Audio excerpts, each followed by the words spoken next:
Ruksana Osman from the Wits School of Education joining us here on Newsnight. Welcome. Thank you very much for joining us. Up 3.7%, 73.9 is the result this year. As I said, up for a fourth straight year. Does the Minister have anything to celebrate tonight?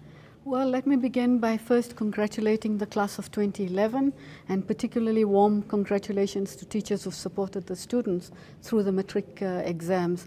I mean, I think, there's a clear indication that the system is on an upward trajectory in terms of this one indicator of the health of the system.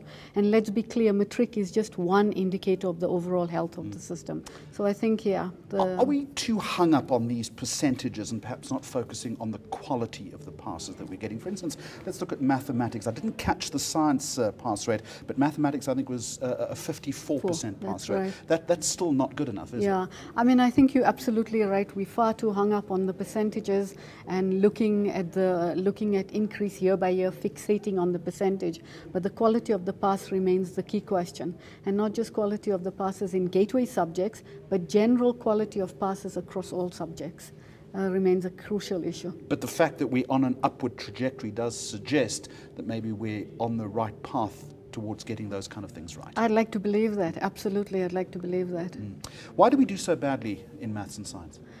Combination of factors. One key factor is the quality of teaching and learning in the classroom, and particularly the competence of teachers in those two areas in general. So the quality of teaching and learning and teacher competence remain big issues. Let's take it from 2012 to 2013 if we can. You see the finished product coming through to Wits University. What type of matriculant, in your opinion, are we producing, and where are the shortfalls in terms of progressing through the tertiary education system? Yeah, I mean, I think the shortfall remains in the area of maths and science, certainly, and also to a limited extent in the area of literacy.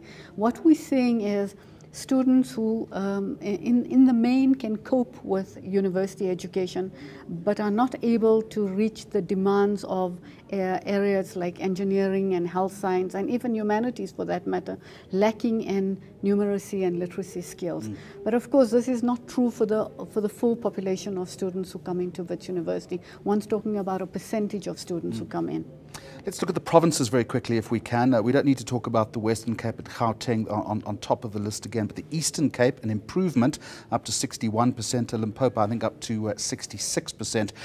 Better, but still not good enough, but perhaps in Limpopo's case surprising given this drama that we've had throughout the course of the year involving textbooks. Well, I mean, I don't think it's surprising because the textbook drama is there isn't necessarily a causal connection between the textbook drama and what we see. But what we do see is that the general climate and environment for learning is not optimal. And I think that's what Limpopo should be focusing on, is key factors that enable optimal learning for students, particularly in the gateway subjects.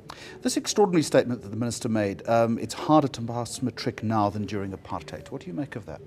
Well, I'm not sure what she's comparing it with at all. And I think, to me, it's a throwaway statement or maybe appeasing a group of people who are critical of the matric rates at the moment. I think what we should be focusing on is less comparison with what it was in apartheid, but more in terms of what are we doing at this point and how are we making sure that all children, particularly children from poor households, also have an equal chance of passing the matric exam.